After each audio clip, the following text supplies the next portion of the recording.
Bonjour, bienvenue pour ces quelques instants consacrés à un livre. Et le livre que je vous propose d'ouvrir aujourd'hui est un petit livre, comme souvent, d'un monsieur qui s'appelle Bertrand Russell, mais ce n'est pas la première fois que je l'évoque. Et ce petit livre a pour titre Éloge de l'oisiveté. Il est publié chez Alia. Donc il fait, de texte vraiment une trentaine de pages. Ce livre est paru pour la première fois en 1932. Bon, vous situez l'époque à laquelle il parle. Alors, pourquoi j'ai choisi ce livre? Alors, Bertrand Russell, pour ceux qui ne le connaissent pas, il est né en 1972, il est mort en 1970, donc une belle vie longue. C'est un philosophe, un mathématicien, un logicien, etc. Alors, pourquoi donc j'ai choisi ce livre? Parce que ce livre interroge le caractère vertueux du travail. Et que, en fait, dans ce livre, on y trouverait le contraire d'un adage que vous connaissez, l'oisiveté mère de tous les vices. Eh bien, là, il y a une proposition de Russell qui serait plutôt l'inverse, qui est l'oisiveté est mère de toutes les vertus. Alors évidemment, la question, pourquoi elle m'intéresse cette question? Parce que je m'intéresse aussi au fait que de m'interroger sur le caractère vertueux ou non du travail. Il me semble pas. J'ai une opinion, mais évidemment, dans ce livre-là, on en trouvera une autre, peut-être qui correspond à l'opinion que j'ai. Mais je pense que le travail n'est pas une vertu et n'est pas vertueux, plutôt. Et que j'ai bien conscience en disant cela que je vais à contre-courant, ou que Russell va à contre-courant, mais il me semble quand même qu'on peut s'interroger sans avoir une opinion définitive. Et je voudrais juste vous rappeler qu'encore très récemment, pendant les élections de 2007 par exemple, la valeur travail, on l'appelait comme ça, comme si c'était une valeur, le travailler plus pour gagner plus, tout résidait dans le travail, les gens qui se lèvent tôt, etc. etc.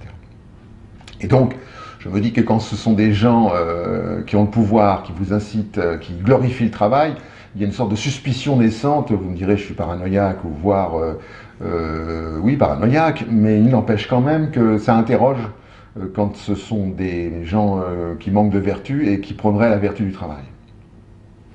Alors, Russell pose un postulat assez simple. Il dit, en fait, ce qui fait que enfin les grands mots de notre siècle, de notre monde moderne, on est en 1932, donc on est dans un monde industriel évidemment. Donc les grands mots, les grands mots de ce monde moderne, dit-il, sont issus de cette croyance que le travail est une vertu. Et il dit que la voie du bonheur et de la prospérité passe forcément par une diminution méthodique du travail. Donc ça, c'est son postulat. Et il va tenter de le démontrer. Donc pour Russell, il y a deux types de travail. Il y a ceux qui, comme dit-il, il remue la terre, il déplace de la matière de la surface de la terre ou du sous-sol de la terre pour l'importer d'un endroit à un autre. Ce disant, il parle évidemment de l'ensemble du monde ouvrier à l'époque qui était représenté, qu'il a représenté par le travail de la mine, mais globalement il parle du travail dit manuel, en tous les cas du travail qui remue de la matière ou qui la transforme. Et puis, et donc, ça c'est le premier type de travail. Pour le deuxième type de travail, ça consiste à ordonner à certains de le faire, ce travail. Alors, le premier type de travail est mal rémunéré, mal récompensé, mal payé et très désagréable à faire. Par contre, le second type de travail qui consiste à donner des ordres est bien payé et très agréable à faire. De même que se greffe autour du second, dit-il, du second type de travail, qui consiste donc à ordonner à des gens de faire, de remuer de la matière pour la déplacer d'un point à un autre ou de modifier la matière. Il dit que ce type de travail crée d'autres travail, par exemple, ceux qui conseillent à ceux qui ordonnent de la façon de bien ordonner, de bien commander. On est en 1932, vous pensez tout de suite au conseil en management dans ce cas, et au coach au management, etc., etc., si on reprend des appellations contemporaines. Alors, ce qu'il dit aussi, c'est que pour accomplir ce travail qui consiste à commander aux autres, de faire le travail désagréable, eh bien, il n'y a pas besoin de compétences, il faut seulement avoir une bonne maîtrise de l'art de persuader, ou par la parole, c'est-à-dire une bonne maîtrise de la propagande. Et puis, il y a une catégorie qui ne travaille pas, c'est pour ça qu'il ne dit pas qu'il y a deux types de travail, il n'inscrit pas dans les deux types de travail, sinon il nous aurait proposé trois catégories, il n'en propose que deux, mais il y a une troisième catégorie de personnes qui sont liées au travail, mais qui ne travaillent pas, ce sont ce qu'il appelle les propriétaires, qui font payer aux autres le privilège d'être autorisés à exister et donc à travailler. Les propriétaires sont oisifs, et pourquoi ils sont oisifs, dit Russell? Parce qu'ils vivent du travail des autres. Et c'était eux qui sont à l'origine du dogme du travail. C'est-à-dire que pour ce qu'ils proposent, pour ce qu'ils nous proposent, en fait, la valeur travail, le travail comme vertu, est une invention de ceux qui ont besoin du travail des autres pour ne pas travailler. Et donc la vraie prouesse dans cette idéologie, en tous les cas dans cette idéologie, c'est d'amener les autres à consacrer leur vie aux intérêts de leur maître et non pas à leurs intérêts propres. C'est une vraie prouesse, effectivement, dit comme ça, hein, c'est une vraie prouesse de consacrer sa vie à des intérêts qui ne soient pas les siens. Il dit que le labeur, finalement, a de la valeur, mais non pas parce que le travail est une bonne chose, mais parce que le loisir est une bonne chose. En d'autres termes, le labeur n'a d'intérêt que pour ceux qui profitent de ce labeur, des richesses produites par ce labeur, pour rester oisifs. Et donc le labeur n'a de valeur que pour les oisifs. Il parle d'un processus qui explique pourquoi finalement on cherche toujours à faire travailler les gens, enfin comment on cherche toujours à faire travailler les gens, et donc à les maintenir hors de l'oisiveté, qui est dangereuse, hein, au nom du proverbe que j'ai dit tout à l'heure. Par exemple, il prend l'exemple d'une fabrique d'épingles, il dit on augmente la production, il faut faire travailler les gens, donc la production augmente, puis aussi l'outillage qui se modernise, etc. Au moment où la production augmente et qu'elle satisfait globalement ce que les économistes appelleraient aujourd'hui le marché, on pourrait travailler moins. Mais non, on pousse à travailler encore plus et on arrive au stade de la surproduction. Dans ce cas-là, que se passe-t-il? Eh bien, la catégorie des gens qui travaillent se divise en deux. Il y a les chômeurs d'un côté et puis les travailleurs qui travaillent trop de l'autre.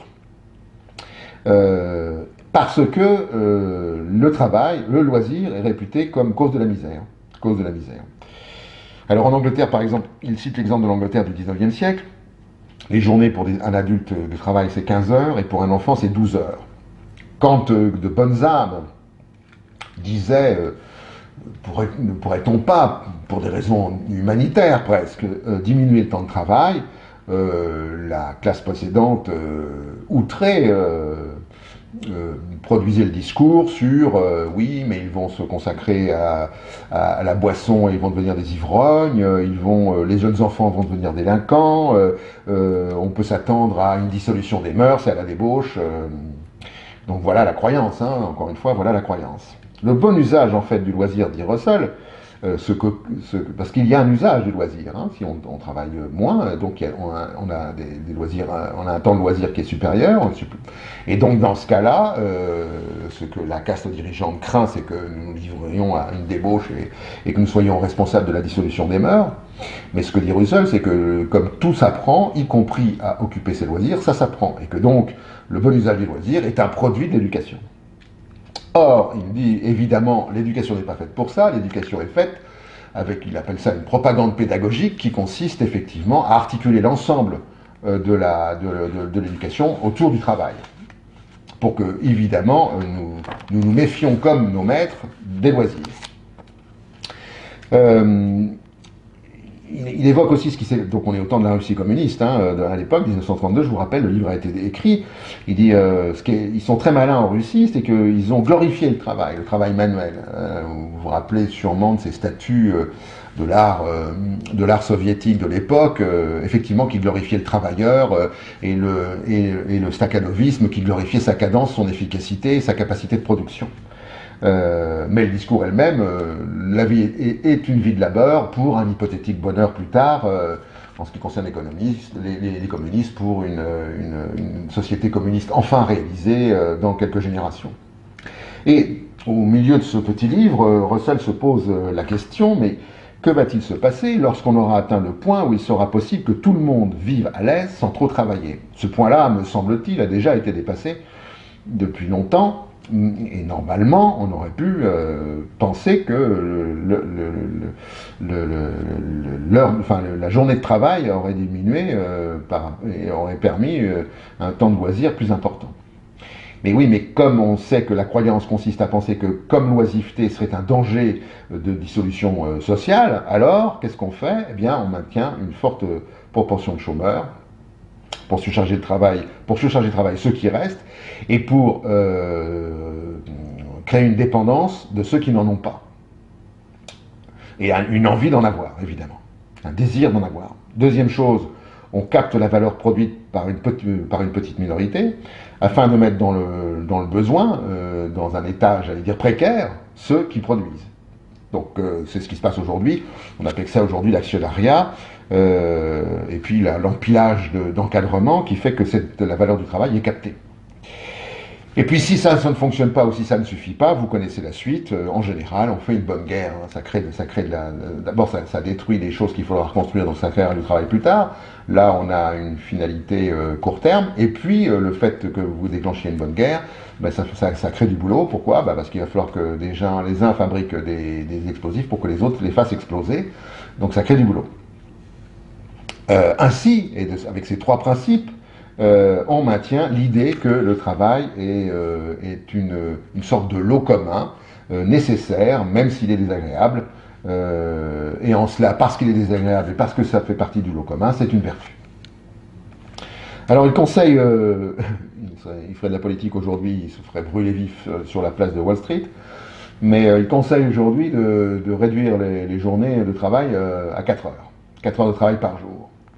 Et il dit, c'est pas un problème, puisque de toute façon, on aura éduqué, nous serons éduqués, nos enfants seront éduqués pour occuper les loisirs. Et dit-il, s'il n'y a pas de loisirs, il n'y a pas de culture. Ce sont dans les loisirs que la culture se crée. Et il n'a pas tort, d'ailleurs, les philosophes comme Montaigne, comme Voltaire, comme Jean-Jacques Rousseau, et d'autres étaient des rentiers, c'est-à-dire des gens qui étaient oisifs. Et il ne semble pas, pour ceux que je viens de citer, qu'ils aient sombré dans des mœurs dissolues, ou dans l'ivrognerie, ou dans une quelconque délinquance. Et il finit son livre par une chose intéressante, il dit de quoi le monde a besoin aujourd'hui, sinon de bonté. Et la bonté ne prend pas source dans une vie de galère, mais dans une vie aisée. Et il dit probablement que comme l'efficacité a remplacé la culture et que l'efficacité a remplacé la bonté, eh bien nous sommes dans un monde efficace, c'est-à-dire dans un monde dont la bonté est absente, et dans un monde dont la culture s'absente de plus en plus. Alors, vous penserez bien ce que vous voulez de ces postulats, évidemment, de Russell, mais je trouve quand même que c'est très interrogeant. On pensait avoir quitté la féodalité, il semblerait que, selon Russell, et je suis d'accord avec lui, que la féodalité est toujours à l'œuvre, que le rapport à cette condamnation divine du rapport au travail issu de la condamnation divine, tu suras sang et larmes, pour avoir mangé une pomme, eh bien, elle est toujours intrinsèquement à l'œuvre, et puis qu'il y a un plan quand même, sans être un conspirationniste, mais il y a quand même un plan qui est né aussi consécutive à cette même idéologie, qui consiste à penser que la oisiveté serait mère de tous les vices.